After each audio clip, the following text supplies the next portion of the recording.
aholeconsulting.com, because remember, this week we will be practicing no cursing, not because of any desire on my part to improve myself, but because I just want to see if any of these videos are going to be approved for Google advertisers. And so unfortunately, old Cappy's going to have to... If you need curse, let's put it this way. If you want cursing in your videos, let me know up front on any future video requests, and I'll throw it over on the VidMe account. Because I'm sick and tired of walking around eggshells with the school marm known as Google's language Nazis. The questions I have numbered. Important. Take into account that I have an average IQ of 104. I tried ADHD support groups, but they were just made up of whiny such and suches who believe that they were God's gift, laughing out loud. Anywho, I've been on various ADHD, and you're also typing in capital fonts, so I do know that something is off with you. With no luck, they gave me horrible side effects such as very bad involuntary tics that even my doctors would notice, and a severe appetite loss. My doctors have let me go off my meds due to these side effects and because of the good grades I've been receiving in school for years. Well, okay, there's some progress. I've been off my meds for years as well. This issue is more to do with my social life. My academic life is fine. Dear Mr. Cleary, I've been following your channel for over 2 years and I need your help. I apologize in advance for acting like a whiny, spoiled millennial C-word. I acknowledge that the events of my life were 110% my fault, and I am a 20-year-old junior in college who has been diagnosed with ADHD and OCD since I was a kid. However, in Catholic high school, I was super popular. I was homecoming king, but I'm still confused to this day why I would ever become homecoming king. Were my classmates playing a joke on me? Could be. 2. But once I went to college, the ADHD and the OCD has ruined my social life. My friends of 8 years want nothing to do with me. I'm socially slowed. We can't use the R word. To the max with no friends. People in college snicker at me and talk bleep behind my back. Can I cure it with diet or exercise? What are the best ways to practice socializing? 3, when I get older, would small doses of certain liquors help? I hear small doses can help. 4, for now, would cigarettes or e-cigarettes help? I read small doses of nicotine can help through not the super healthiest, but I am kind of at my wit's end though. I want to make friends being normal despite the risks. 5, also should I change my look? For your information, I'm short and a bit overweight. Yeah, you look kind of normal. You sent some pictures. I mean, you got... Like every 20-year-old kid, you got baby fat, and that just goes away. Could you lose weight? How tall are you?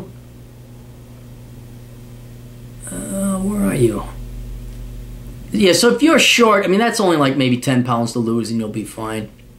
But I wouldn't worry about weight. Like maybe I should get tattoos and like piercings. I wonder if I was teased due to my looks. Please do not show pictures of me on YouTube. We're not going to do that. The photo of me with a beard was what I looked like while in college, and the photo of me is clean-shaven.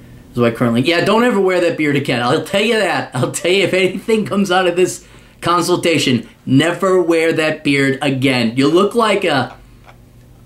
You must have Scottish blood because your hair is brown, your beard is bright red, and you look like a terrorist.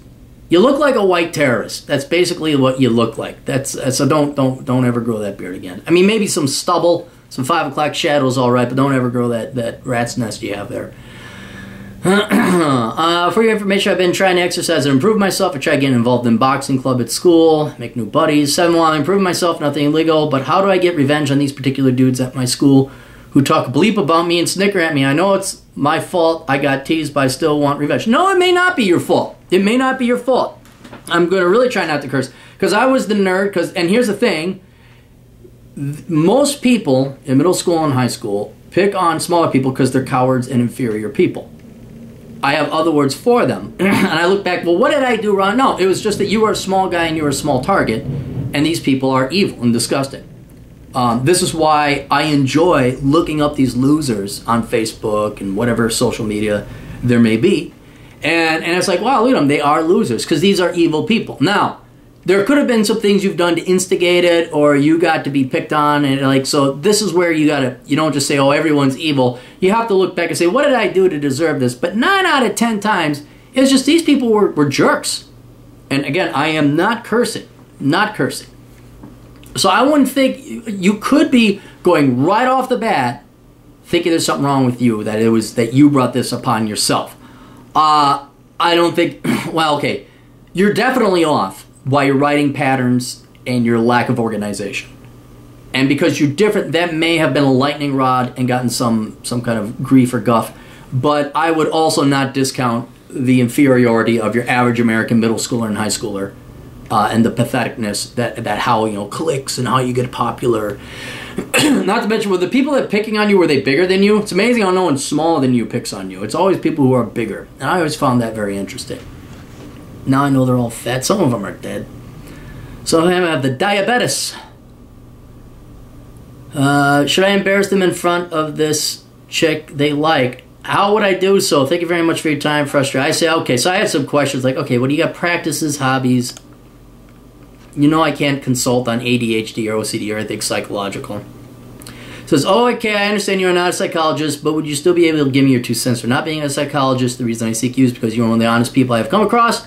Not trying to butter you up, but I once went to a psychologist, and part of my French, they just blew smoke up my rear.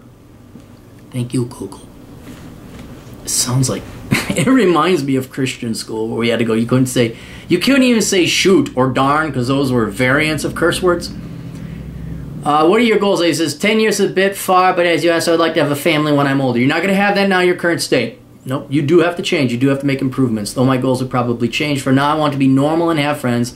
I have no friends as of now. Also, why was I popular in high school to be homecoming king, even though I am socially impaired? He didn't say impaired. Now, were my classmates playing a joke on me? Probably.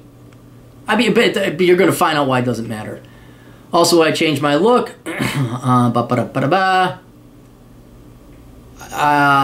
Would you also still be able to console me on getting revenge on those who made fun of me while I was embarrassed them in front of their crushes? I understand that teasing was my fault, but I still want revenge. No, we're gonna. And then you have any goals? You tried boxing. It's off season. Blah blah blah. Okay, let's go through your questions because you numbered them. That'd be most efficient. Were my classmates playing a joke on me? It does not matter whether they were or not, because that's in the past. That has nothing to do with your future. And the worst thing that can happen is you obsess about this and waste any more time thinking about it. If you were popular and you had other friends, you should have some contextual evidence proving that you were popular. Like, were you hanging out with a lot of people? Did you have a lot of friends? Did you copulate with some cheerleaders? Were you invited to parties? That kind of thing. You should know whether or not you were legitimately popular. But if you were some nerd and people were picking on you and, you know, getting locked in a locker or, you know, whatever, kick me sign on the back, then, yeah, it was a joke. It was a joke. But whether it was a joke or not a joke, it doesn't matter. That's in the past, right? Those people you are never going to see these people again in your life. Honest to God, you'll never see them except for maybe reunions. And even then, I think, especially more recent generations, but even my generation, I don't think we had a 10-year reunion at my high school because people hated each other. They had no interest in any of these people. And if you want revenge, all you have to do is look these people up on Facebook. But this is assuming you're going to go and become somebody who's excellent. You're going to go and achieve something in your life. But to address your specific question about the homecoming king, were they playing a joke on you? It does not matter is the answer. So stop worrying about it. Stop thinking about it. It doesn't matter. It doesn't change what actions you have to take now going forward in life. So it does not matter. 2, once I went to college, ADHD and OCD has ruined my life. My friend of 8 years wants nothing to do with me. I'm socially impaired to the max with no friends. People in college snicker at me and talk behind me. How can I cure? Can I cure with diet and certain exercises? What are the best way to practice social? All right, let's talk about ADHD, OCD, mental disorders, and then my realm, which is not mental disorders. At A-Hole Consulting, we don't do Asperger's. We don't do ADHD. We don't do depression. We don't do any of that because, one, I'm not a licensed psychologist, and I can't tell you, to do it. So that's not our purview. Also, I largely don't believe in it, although every great once in a while you'll see someone, I think you might be one of these people who might actually have it. But that's neither here nor there. It doesn't matter. Because whether you have ADHD, the OCD, the Asperger's, the HUD, it doesn't matter, or you don't, it doesn't matter. In A-Hole world, the course of action is still the same, and that is one of life improvement.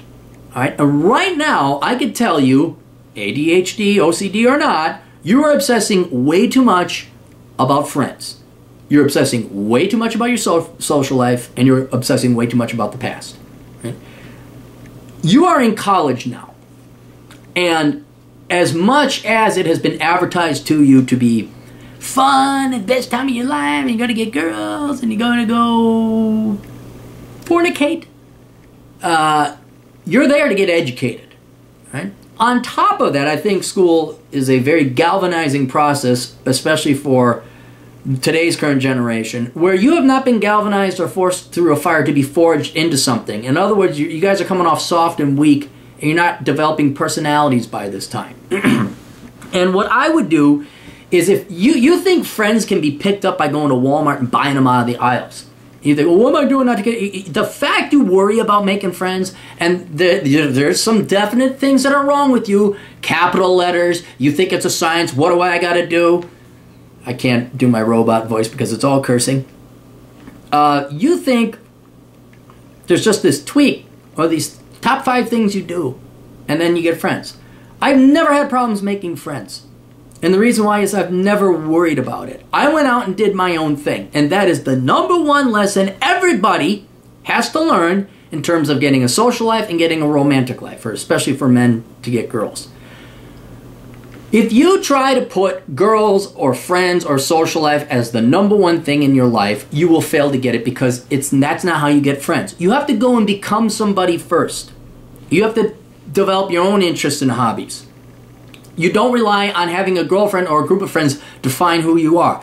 You first go out into the real world, you kick a lot of bleep, you galvanize, you specialize, you achieve excellence in certain fields. It doesn't have to all be work. Hobbies, me, obviously motorcycle riding and hiking are very important to me. I'm very good at those things. And then, when you come back from this wandering in the desert, you will come back a galvanized, unique individual, and you will naturally attract friends in those fields.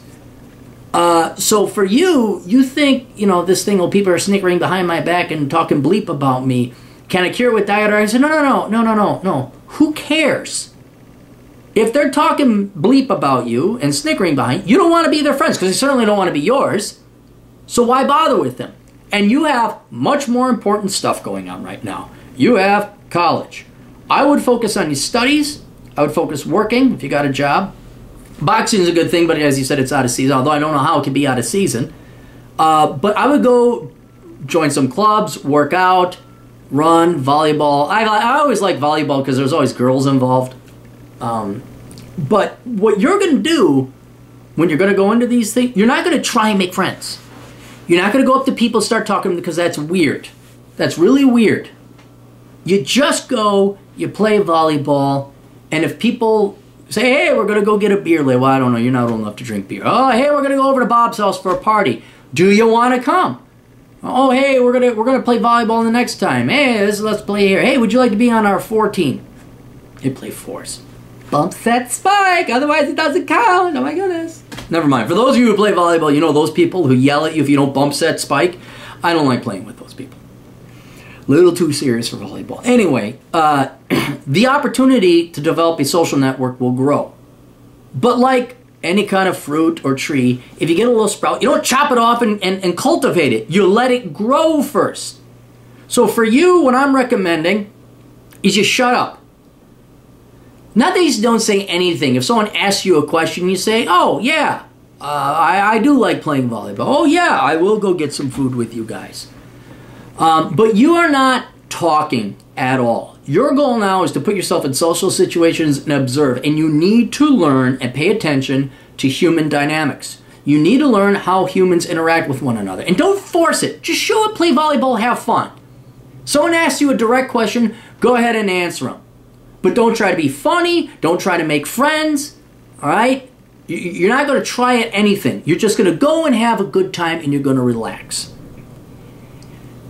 When it comes to making comments or offering something to the topic of conversation, which I'm afraid you're going to do, I would say don't. But the problem is you can't just sit there and be quiet all the time. Then people will start to, what's wrong with him? There's something wrong. So every once in a while, you'll have to offer something to the topic of conversation. Now, what I would do, and this is a rule that I recommend to other people who have trouble with conversation, is for every 3 things one person says, you are allowed to say one thing, and it must be germane and about them or about the topic in general. Okay? 1 to 3. In other words, people should be talking 3 times as much as you. And you wait. Doesn't mean you have to. Like, oh, someone said 6 things, now I gotta talk twice. You wait for the opportune golden moment for you to say something clever and truly funny. Not insulting, not abrasive, but just very clever and very funny. Now, this comes up once every hour or so, maybe if the conversation is really good, 3 times an hour, depending on how intelligent the people are. But you wait. And then when the opportunity comes up and you got a real good zinger, or just a very good observational point, it doesn't have to be funny or clever, it just has to be, oh, wow, that's really... You share that. And then guess what you do? You go back to shutting up. I was going to say something else. Shut up. And what I want you to do from there is then you learn, and boxing, volleyball, running club, biking club, whatever it is you join, you give it 6 months of just showing up regularly. People ask you a question about, oh yeah, I like this, and if they ask you like, oh, I'm just normally quiet. I'm sorry, I didn't mean to make anyone uncomfortable. Just don't have much to say often. And what you'll do is you'll start making friends naturally without you trying. But then 2, you won't alienate or scare away people, because whatever you're doing now is, right? Because you look normal, unless you have that stupid beard, but you look normal, you go in, you shut up, play volleyball, maybe make the occasional contribution to conversation, maybe you could certainly ask people questions of themselves. Don't interrogate them, the occasional question, but that's it. And let this stuff happen naturally. Okay, so that's what are the best ways to practice socialize? Can I cure with diet and certain exercises? Not really, no. Not socialization. You can improve your way with ladies if you work out. But the best ways to practice socializing is to put yourself in social situations and then shut up and make rare but poignant contributions to the conversation. When I get older, would small doses of certain liquors help? I don't think so. I really don't think so.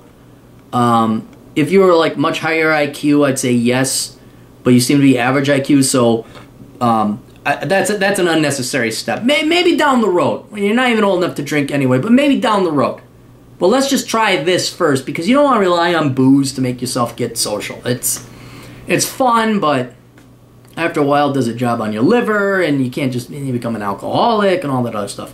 For now, would cigarettes or e-cigarettes help? No. But I'm kind of at my wit's end, though. I want to make friends and be normal despite the rest. No, don't pick up smoking. Are you nuts? E-cigarette. Look, if you're going between cigarettes and e-cigarettes, go with the e-cigarettes. All right? Because that at least isn't going to cause you cancer.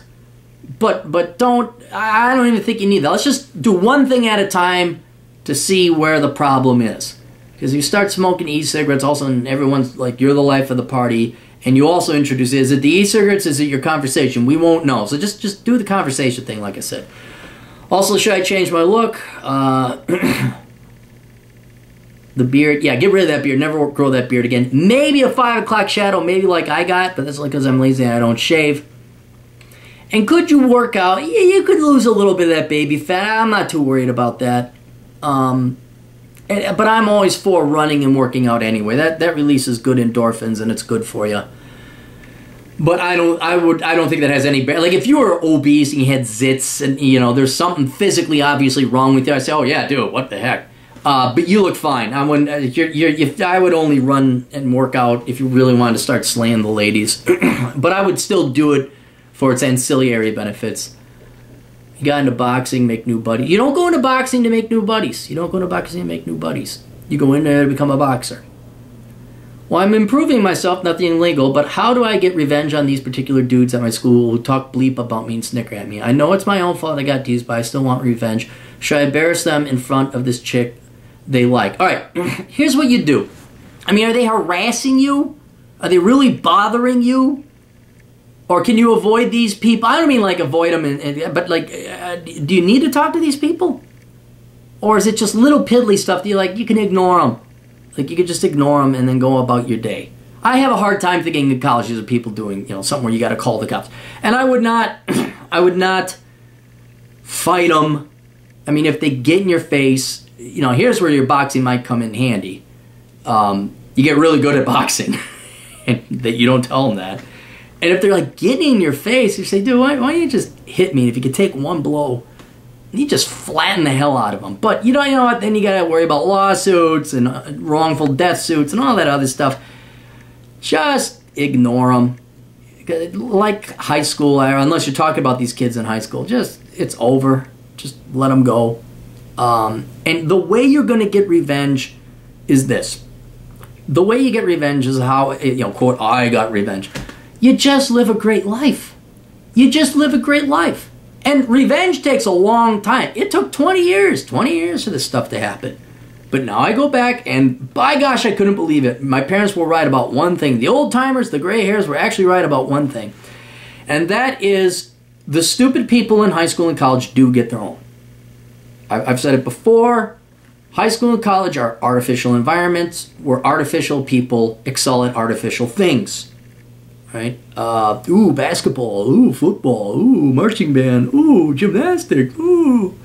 Unless you go into the NFL or NBA, 99% of these college activities, these extracurricular activities, are wastes of time. And whatever social dynamics start to form, social or romantic or sexual, those are temporary and fleeting.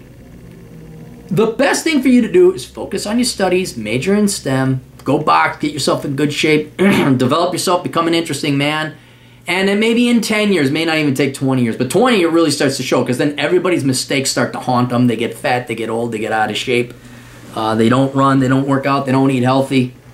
And then I'm just single again, and I'm looking for a man with a ready-made family. That's when it comes. But the true way you know you got revenge is you don't care. You're still like, hey, I remember that guy. He thought he was cool. Now look at him. He's driving truck. Not that there's anything wrong with driving truck, but it's like, he's driving an ice cream truck. Oh, interesting. Oh, look at that guy over there. I remember. This happens in Wisconsin more than you realize. It's like, I totally wanted her, and now she has 5 different kids, and she's hideous. Holy cow. So I would not worry. Don't even waste your time with that revenge, because the best way to get revenge is just to be a better person than they are. That's to be a superior person. That is the best way to get revenge. Because what are you going to do? You're going to go beat them up like it's the 7th grade? Yeah, now you get in trouble because you're an adult. You're going to go like one-up them in front of the girl. What are you going to do? You're likely to look like the moron in that where you're trying to one-up them in front of their girls. If you steal the guy's girl, that's a way to get revenge. That's like a here and now kind of thing. Yeah, if you could five-nicate with his girlfriend, sure. There's a little revenge for you. That's perfectly legal. It might come after you, but it's perfectly legal. But no, don't waste your time with it. You focus at the gym, you focus running, you focus working out, you focus on your career, you focus on your hobbies. And again, ADHD or not, that advice right there benefits everybody. That's the advice I give you no matter what. So the mental disorders, the ADHD, the OECD, whatever, you got to go talk to, well, you don't have to, but that is the domain. If you legitimately have that disease, that disorder, that's the world of therapists. But I have a very low opinion of therapists, but that's their world. That's what they study. And the DSM-14, somebody farted too much. It's fart post-traumatic autism disorder. Wait, is fart too bad of a word for YouTube? I don't know. We'll find out. But I'm kind of curious, just old captain here. If you focus on a career, studying, discipline, having fun, not trying to put friends other, and just focus on yourself for once instead of friends, instead of valuing yourself with other people, put your happiness within yourself and pursue excellence unto your own right. I'm wondering if that wouldn't help with your ADHDs and your OECD and the autisms and the Asperger's. I'm just wondering if it wouldn't help. Can't hurt. It cannot hurt. That's one thing I can. It's not going to hurt you. Getting exercise, getting hobbies, listening instead of talking, and focusing on your studies, that's not going to hurt. That's never hurt anybody. It's like paying off debt. It's never hurt anybody in the history of the world. So try that. Just try that. I think maybe you should go talk to a male therapist. Don't talk to a female therapist. You're a guy. Go talk to a male therapist. See that, but see if doing what I recommend. See if that doesn't help out. I don't see how it can't help out. It may not cure you, but it certainly isn't going to hurt you, and it's certainly only going to improve. Because you come out with a 4.0 GPA, good grades, and you're a boxer. Well, that's kind of interesting. That I don't know. Look at Ed Lattimore. You want to look at a well-achieved man who happens to also be a very achieved boxer. There's a man that's almost who I would model or mentor yourself off of would be Ed Lattimore. You can look him up, edlattimore.com. And, he has no problem making friends and getting the ladies. All right, that's it. You guys got questions? Go to A-Hole Consulting, where I, America's older brother, will give you a swift kick in the hiney, and we'll all just be perfect, happy. Oh, God, what a world would YouTube have if they actually became Google world. You have said a naughty word. Oh, I love how they're all liberals at Google, but then they're just as tyrannical as Christian school marms. That's crazy. All right, we'll see you kids later. Toodles.